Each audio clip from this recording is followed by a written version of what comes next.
So today, we're going to pull back the curtain on a really big shift that's happening in AI. It's this quiet revolution that's totally changing how intelligent systems are being built, for the real world. Okay, let's just dive right in. For the longest time, the whole story around AI has been this race to build one single massive brain, an all-powerful model that can do, well, everything. But when you get into the enterprise world, where things like cost and speed actually matter, that one-size-fits-all approach is starting to show some pretty serious cracks. And that leads us to this really key question, the one that's driving this whole new way of thinking. What if the real secret to smarter, more effective AI is to actually think smaller? It's a move away from that giant model towards something way more efficient, way more specialized, and honestly, a lot more powerful. So what we're seeing is a new blueprint for building AI systems, and it's captured perfectly by this brilliant little metaphor. One brain, many hands. The concept is, when you think about it, just beautifully logical. Instead of forcing one huge, kind of slow and really expensive model to handle every single little task, this architecture splits up the work. It separates the role of thinking from the role of doing. So how does this actually play out? Well, it all kicks off with a request from a user. That's when the brain, a big, powerful large language model, steps in. It analyzes the request and creates a plan. Then, a router, acting like a super efficient dispatcher, sends each part of that plan to the perfect hand, a small, specialized model that does its one job perfectly. Okay, so this one brain, many hands thing sounds great in theory, right? But does it actually hold up in the real world? Oh yeah, the answer is a huge yes, and the data is pretty clear. The benefits of going modular like this are just staggering. Let's start with the big one, money. The cost savings here are massive. Research from NVIDIA shows that using these specialized small language models, or SLMs, for specific tasks can be up to 30 times cheaper than using a single giant do-it-all model. For any business, that's a total game changer.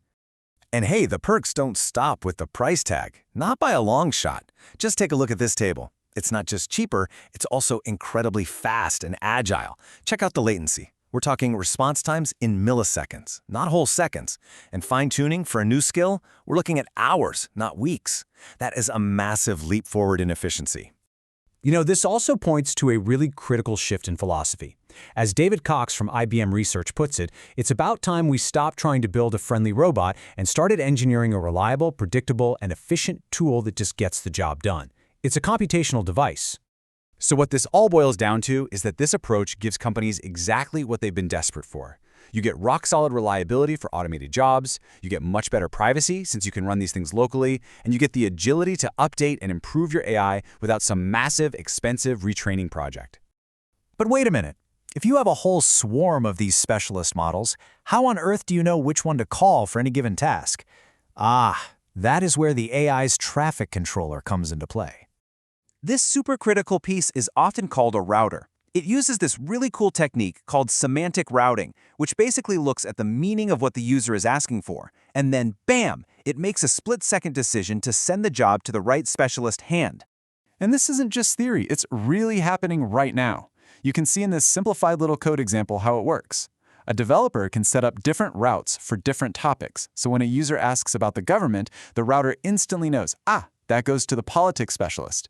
And it does this without ever bothering the big, expensive brain, making the whole system way faster and more efficient. All right, so let's zoom out for a second. This whole architectural shift, it's not just some technical detail. It's actually laying the foundation for the entire next wave of AI innovation. It lets us think about AI capabilities as building blocks, like AI Legos. We can just snap different specialist models together to create these incredibly powerful new applications. This kind of modularity is exactly what's going to power the huge future trends that analysts at Gartner are already predicting. Things like multi-agent systems and true AI native development. So what's the ultimate goal on all this? It's to make AI a utility, to make it boring. And I mean that in the best way possible. David Cox makes this perfect comparison to electricity. At first, it was radical, exciting, even a little dangerous. And now, it's just there. It's a boring, reliable utility that powers everything. That's the future for AI in the enterprise. So the big takeaway here is this. The future of applied AI isn't one giant, all-knowing brain. It's a cooperative network of countless, efficient specialists all working together. And that leaves us with one last, pretty provocative thought to chew on. When AI becomes as simple and reliable to use as a Lego block, what incredible things are we all going to build next?